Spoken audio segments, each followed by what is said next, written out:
find that listening into the silence of my own beingness has a certain feeling.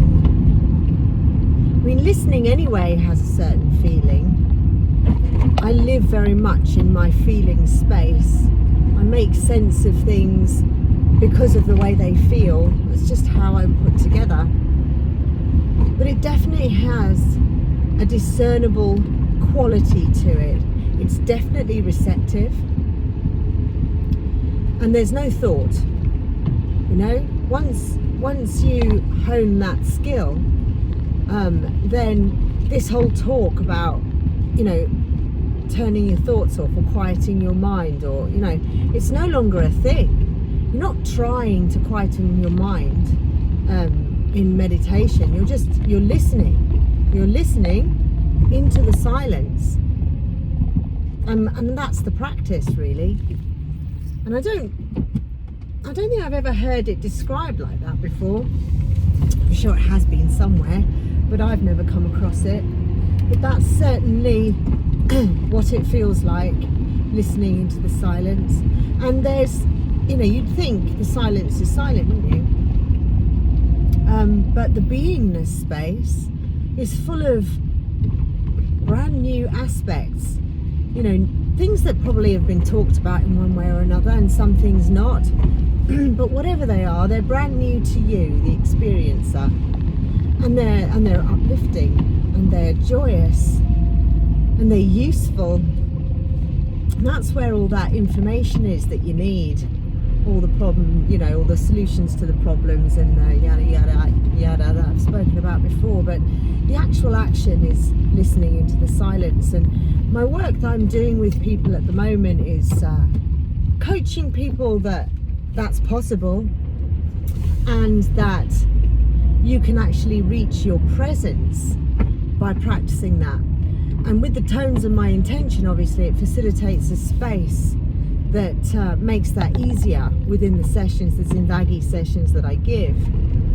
And yesterday I was with a lady who, you know, she fully admitted she was often trapped in her mind stuff, and she was on a retreat for a week, and I was going in to give her a session at the retreat, and she admitted that she was taken over by her mind, but also that, you know, she was working to get over it. That's why she was there.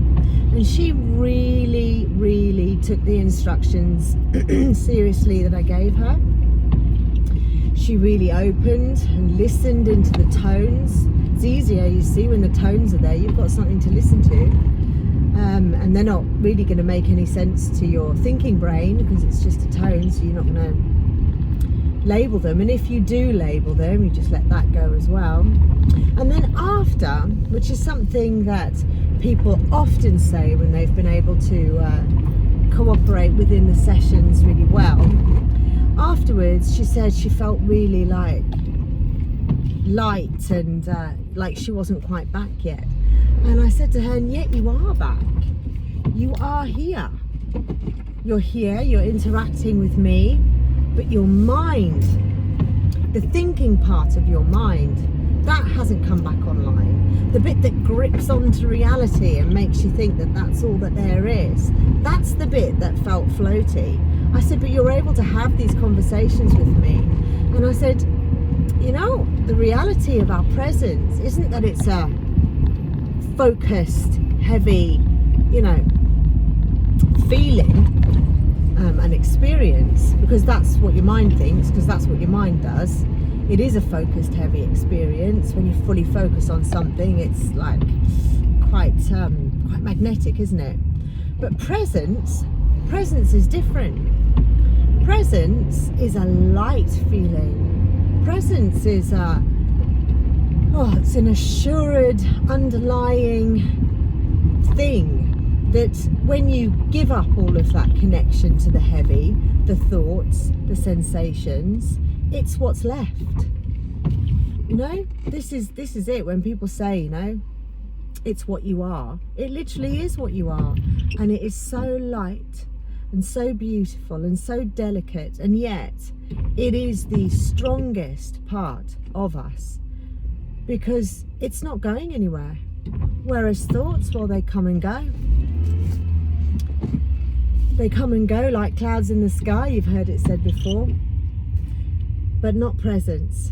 Presence is a very light and consistent thing. And I think we're not used to feeling it, are we?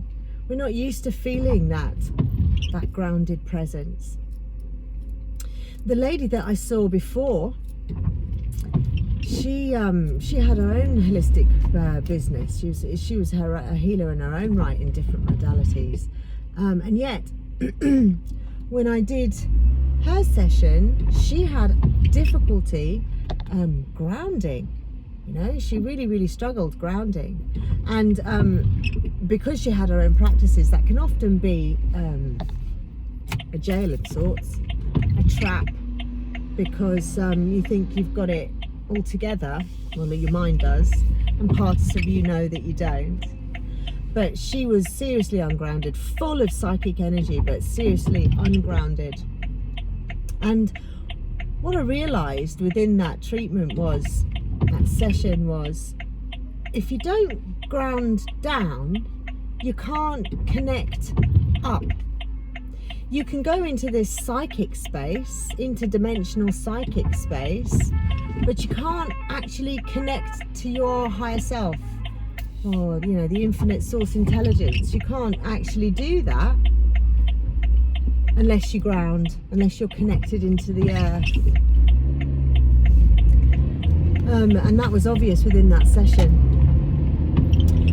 because I went through the most of my life not grounded, and I used to get told that all the time, you're not grounded, you're not grounded, and I didn't put any real importance on it, although I knew somewhere that it was important. I didn't practice grounding. Of course, when you're younger, you think you know it all, don't you? So that was me.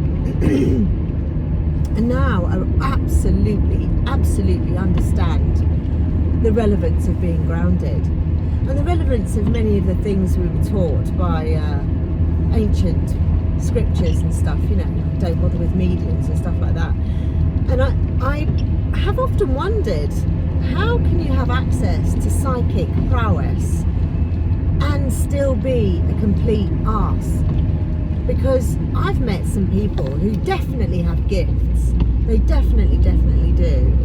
But they're not aligned. They're not sane. They're not well, you know?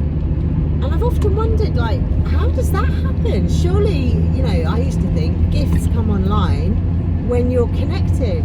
But it's not. You can be interdimensionally connected and have psychic gifts and not be connected to the greater part of you in your presence. Revelation. So they're not mutually connected. They're not. They're separate things. Although, when you do align with your presence, maybe some of your psychic gifts, things that maybe you're interested in, things that are going to help you in your particular journey, will come online. Well, that's my musings for a Friday morning, and thank Crunchy it's Friday. How lovely. I look forward to this weekend.